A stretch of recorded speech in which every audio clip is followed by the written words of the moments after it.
Thabit al-Bunani, he mentions, he's a tabi'i, he's from the students of the Sahaba, that the khadim of Rasulullah sallallahu alayhi wasallam, Anas bin Malik radiyallahu ta'ala anhu, the Sahabi who spent many years in the service of the Prophet sallallahu alayhi wasallam. So Hazrat Anas radiyallahu ta'ala anhu, he brings forward the cup of Rasulullah sallallahu alayhi wasallam. Qadaha khashab, it's made of wood. Ghalidan, slightly thick wood. Mudabbab bihadid, it's with the wood, in order to close it together, it's got some iron that they've used, so the wood essentially stays together. And he says, فَقَالَ يَا ثَابِتْ, O my beloved student, هَذَا قَدَحُ رَسُولِ اللَّهِ صَلَّى اللَّهُ عَلَيْهِ وسلم. This is the cup of Rasulullah sallallahu alayhi wasallam. So my question to everybody in the room is, does anybody know the value of the World Cup? Yeah, made of gold, 2 people holding. Does anybody in this room know how much the World Cup is worth? Not in branding rights, just the thing itself. The World Cup itself, the 18-karat gold World Cup, in 2018, it was valued roughly between 100, for those that probably have Googled it, between $150,000 to $200,000. Obviously the price of gold increases with time, so it may now be worth more than that. Now that you've got Qatar 2022 cup in your head, and now you have Rasulullah sallallahu alayhi wasallam's cup in your head, let's do a comparison. The value of the World Cup, circa 200k USD.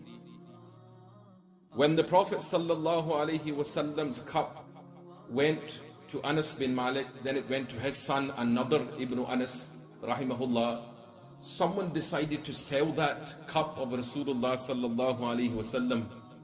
And Hazrat Shaykh, Hazrat Mawla Muhammad Zakaria Kandilbi writes that cup of Rasulullah went for 800,000 dirhams in that time. Now, I don't like making financial comparisons with deen, but just to put it in your head, 800,000 dirhams correlated with the consumer price index of that time, in today's time would equate to approximately how much? Not 200,000 that this World Cup we chase, that we're looking forward to, but 20 million US dollars. Whoever bought it was a clever man. He was following the ways of the elders. Why not? The question is, why not? Why not pay that amount if you could for the Prophet sallallahu alaihi wasallam's wooden cup? Because if you look at the Qatar World Cup, you have 2 people with 4 hands holding up what? The earth, the globe. But Rasulullah sallallahu alaihi wasallam was one man, and not did he hold up the earth. He held up Rahmatul Lil. He held up the whole, all the world, subhanallah.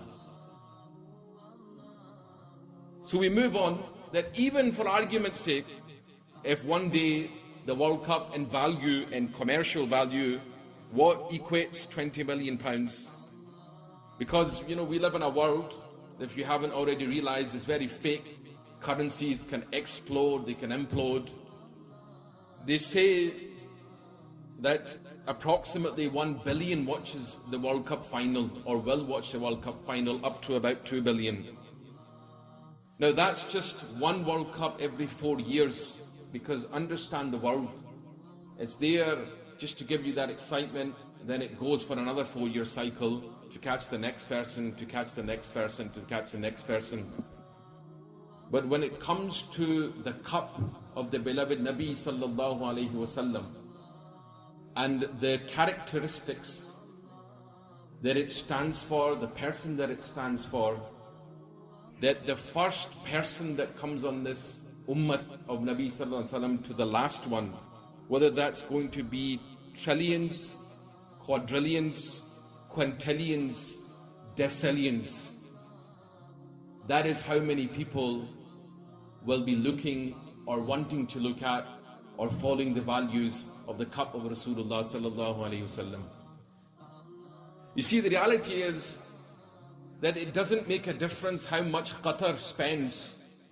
They say they have spent 200 billion USD in preparation of this World Cup that you and me are looking forward to.